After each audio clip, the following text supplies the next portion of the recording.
अस्सलामु अलैकुम वरहमतुल्लाहि वबरकातुहू। मोहतरम भाइयों, बुज़ुर्गों, दोस्तों, हज़रत मौलाना कलीम सिद्दीकी साहब की गिरफ़्तारी की ख़बर जैसे ही हम तमाम लोगों तक पहुँची तो हर तबके के मुसलमान वो फ़िक्रमंद हो चुके हैं।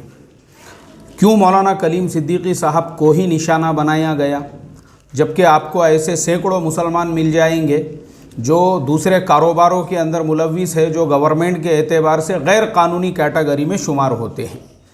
लेकिन बावजूद मुसलमान होने के गवर्नमेंट को ऐसे मुसलमानों से कोई लेना देना नहीं है। भले वो गांजे और चरस का कारोबार करते हो, भले वो जुए के अड्डे चलाते हो, भले वो सट्टे के अड्डे चलाते हो, भले वो मटके की दुकानें चलाते होंगे, उनसे कोई लेना देना नहीं है। पुलिस उनको कभी भी गिरफ्तार नहीं करेंगी, बल्कि हर गांव में, हर बस्ती में, हर एरिया में, हर शहर में आपको ऐसा मिल जाएगा कि वैसी लाइन का कारोबार करने वाला आपको कोई ना कोई मुसलमान मिलेगा। लेकिन पुलिस के साथ में उसकी सांठ-गांठ होंगी, उसके हफ्ते, उसके महीने जो है सब कुछ बांधे हुए होंगे, जिसकी वजह से उसको कभी भी गिरफ्तार नहीं किया जाएगा। और पुलिस को और हुकूमत को ऐसे लोगों से कोई ख़तरा भी नहीं है।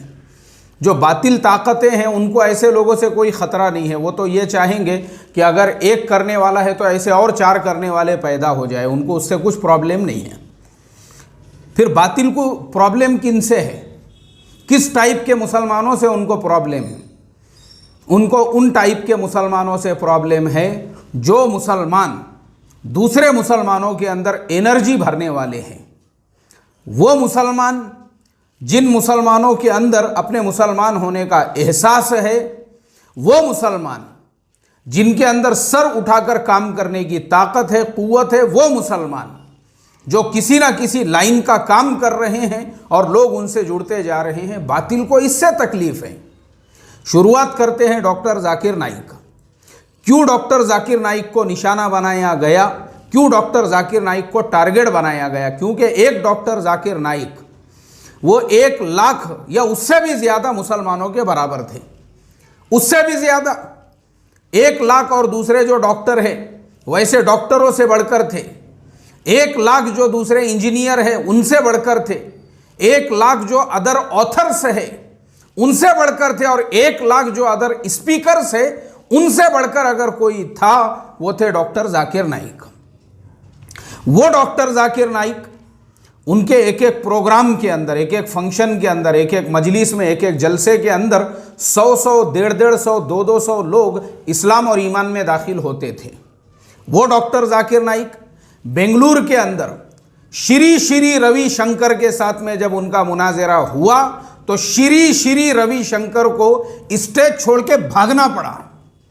उन्होंने इस तरीके से उसको उसके हर सवाल का जवाब दिया और वही जो हज़ारों का मजमा था, सैकड़ों लोग वहाँ से भी ईमान में और इस्लाम में दाखिल हो गए, इसलिए कि श्री श्री रविशंकर को तो स्टेज छोड़ के भागने की नौबत आ गई और डॉक्टर जाकिर नाइक ने अपनी तमाम बातों को मुदल्लल तरीके से हक बक करके वहाँ पर दिखा दिया। फिर डॉक्टर जाकिर नाइक बातिल की नज़रों में खटकने लगे और बातिल ने किस तरीके से उनका कांटा निकाला जाए, किस तरीके से डॉक्टर जाकिर नाइक को जो है मुल्क बदर किया जाए, उसके लिए ऐसी साजिशें, ऐसी षड्यंत्र और ऐसा प्रोग्राम बनाया गया। एक वाक़या जो बांग्लादेश में पेश आता है, और बांग्लादेश में जो वाक़या पेश आता है वहाँ पर एक नौजवान ऐसा मिलता है जो डॉक्टर जाकिर नाइक की स्पीचेस यूट्यूब के ऊपर सुनने वाला होता है। बस उसी चीज़ को टारगेट बना के डॉक्टर जाकिर नाइक को उनके ऊपर जो है पता नहीं दहशतगर्द और आतंकवाद और ऐसे ऐसे इल्ज़ामात उनके ऊपर लगा दिए जाते हैं कि वो इंसान अपने मुल्क में भी नहीं आ सकता।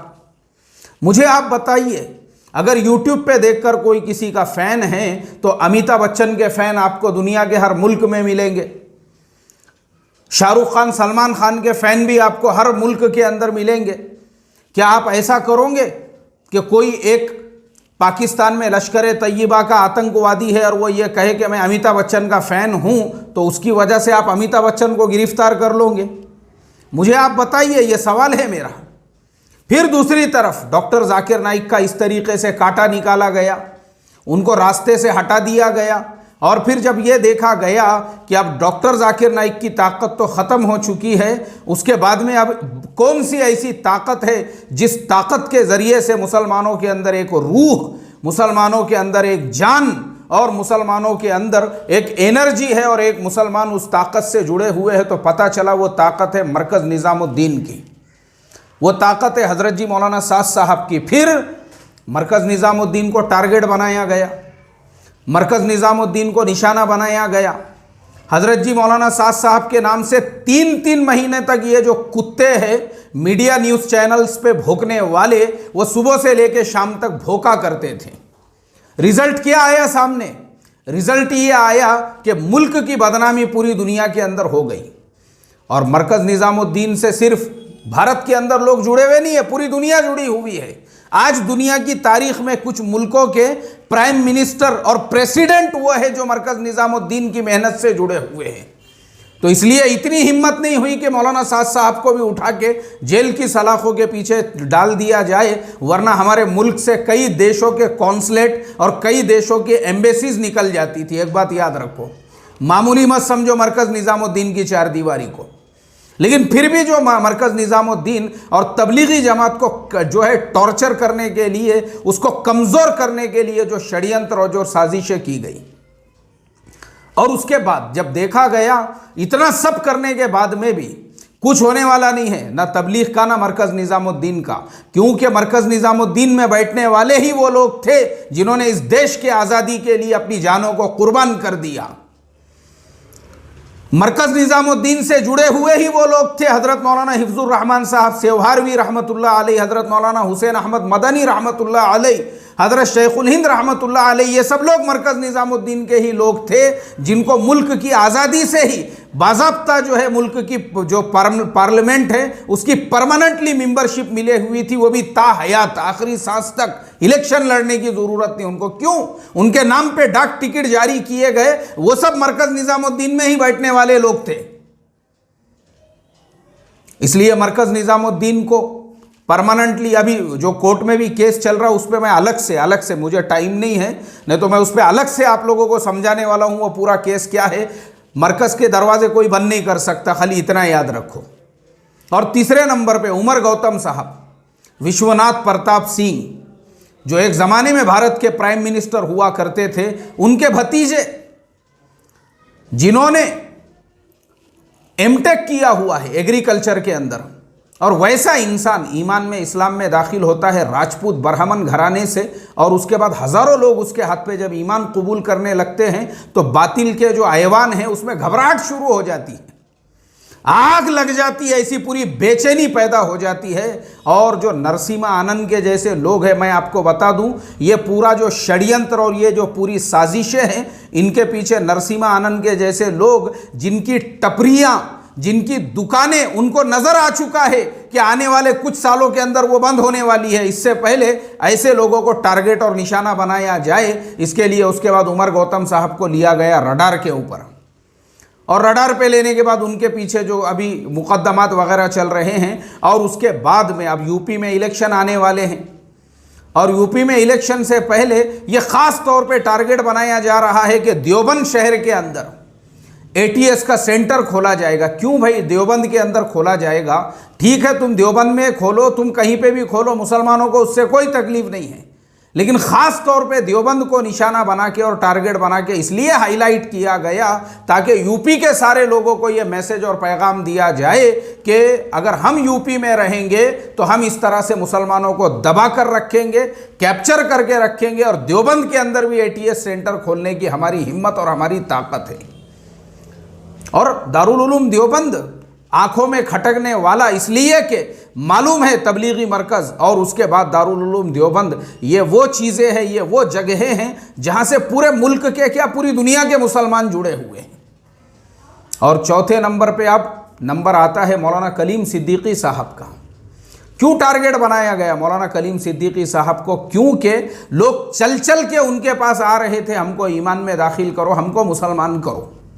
क्योंकि देखो मैं आपको बताता हूं, चाहे तुम कितने भी षड्यंत्र रच लो, कितनी भी साजिशें कर ले, कितने भी लोगों को उठा के जेल की सलाखों के पीछे तुम डाल दो, तुम अपनी ताकत के बलबूते पर डॉक्टर जाकिर नाइक का मुंह बंद कर सकते हो, उमर गौतम का मुंह बंद कर सकते हो, और तुम जो है मौलाना कलीम सिद्दीकी को उठा के जेल की सलाखों के पीछे डाल सकते हो, लेकिन जो इस्लाम की हक्कानियत है उसको रोक नहीं सकते तुम। इस्लाम की फितरत में कुदरत ने लचक दी है, उतना ही ये उभरेगा जितना के दबाओगे। तुम दबा नहीं सकते, इसको दबा ही नहीं सकते तुम। जिन जिन मुल्कों ने इस्लाम को दबाने की साजिशें कोशिशें की, उन मुल्कों में आज से 25-30 साल पहले मुसलमानों का परसेंटेज 1% भी नहीं हुआ करता था। जैसे फ्रांस, आज वहां पे मुसलमानों का परसेंटेज 6 से 7% है। क्या करते अब आप बोलो? बना हुआ, और अल्लाह के नबी सल्लल्लाहु अलैहि वसल्लम की शान में गुस्ताखियां हो रही थी ना वहां पे। क्या हुआ उससे मुझे बताओ आप। अमेरिका के अंदर 9/11 के बाद कैसे मुसलमानों को टॉर्चर किया गया, किस तरीके से पकड़ पकड़ के जेल की सलाखों के पीछे डाला गया, लेकिन मुसलमानों की आबादी 3 गुना बढ़ गई। और दबाओ, इस्लाम को कैसे दबा सकते हो? और कौन सा मुल्क चाहिए आपको? तुम इस्लाम की हक्कानियत को दबा नहीं सकते। आने वाली जो नस्लें हैं, उन नस्लों के ऊपर खुद अल्लाह ताला हक़ को खोलने वाला है। हक़ क्या है? मैंने इसीलिए हिंदू धर्म का इतिहास, मेरे चैनल के ऊपर 2 वीडियो है, फाइंड आउट करो और उसको सुनो तो आपको पता चलेगा वो क्या रीजंस थे कि जो अफ़गानिस्तान, जहाँ पे एक ज़माने में वो हिंदू धर्म का मरकज़ हुआ करता था, अफ़गानिस्तान से लेकर तो वियतनाम तक, और नीचे इंडोनेशिया से लेके मलेशिया, फ़िलीपींस, श्रीलंका, ब्रुनाइन, ये पूरे जो इतने बड़े पट्टे के अंदर ये पूरे के पूरे विस्तार था हिंदू धर्म का। आधा चाइना वगैरह, वहाँ से सिकुड़ते सिकुड़ते सिकुड़ते आज हिंदू धर्म सिर्फ भारत के अंदर क्यों बाकी रह गया, आपको वो पूरा वीडियो देखने के बाद में समझ में आएगा। तो इनको इसीलिए दर्द है, तकलीफ़ है, प्रॉब्लम है, टेंशन है कि फिर ये भारत में इस्लाम के दाई और इस्लाम की तबलीग करने वाले, ये यहाँ के हमारे देश के कॉन्स्टिट्यूशन ने, एक बात याद रखो, हमारे देश के, ये हमारा भी देश है, हमारे बाप दादा कहीं बाहर से आए हुए नहीं हैं, बल्कि आप अगर भारत के सब मुसलमानों को देखोगे, कोई वहाँ आपको गुज्जर मिलेगा, कोई राजपूत मिलेगा, कोई जाट मिलेगा, कोई आपको जो है जितने भी मुसलमान यहाँ पर है वो आप सब आपको जो है इसी देश की मिट्टी से पैदा हुए हुए मुसलमान मिलेंगे, जिनके बाप दादा इसी मिट्टी से थे, कोई बाहर से आए हुए नहीं है। एक बात याद रखो, इसलिए जितनी तुमको मोहब्बत है ना, उससे ज़्यादा हमको इस देश से मोहब्बत है, और हमको इस देश के कॉन्स्टिट्यूशन के ऊपर पूरा यकीन, पूरा भरोसा है, जिसने हमको ये राइट दिया हुआ है अपने मजहब की तबलीग करने का। एक बात याद रखो। तो इसलिए मेरे मोहतरम दोस्तों, ये खुलासा यही है। आप मेरे वो सारे वीडियोस भी देखो, आपको समझ में आएगा। इसीलिए ये सारे लोग टेंशन में हैं कि ऐसा क्यों हो रहा है बोलकर, क्यों इनकी आबादी दिन ब दिन बढ़ते जा रही है, क्यों परसेंटेज बढ़ता जा रहा है। इनको रोकना है तो फिर क्या करना है, इनके जो पावर हाउस है उनको उठा उठा के डालो जेल के पीछे। इसलिए ऐसे लोगों को टारगेट बनाया जा रहा है, निशाना बनाया जा रहा है। और फिर उसमें हमारे कुछ ऐसे हैं जो बेचारे पहले ही लप लप करने लग गए, घबराने लग गए, और जो है एकदम टेंशन में आ गए, और उससे पहले ही उन्होंने उनकी बातिल की तायद में और बातिल को सीधे रास्ते पे चलने वाला और हक के रास्ते पे चलने वाला अपनी तरफ से पहले ही अनाउंसमेंट कर दिए। उनको डर और घबराहट होने लगा, कहीं अगला नंबर हमारा ना आ जाए बोल के। अल्लाह हिफाजत फरमाए। इसलिए मेरी रिक्वेस्ट और दरख्वास्त है, हज़रत मौलाना कलीम सिद्दीकी साहब को जो गिरफ़्तार किया गया है वो बिल्कुल नाहक है।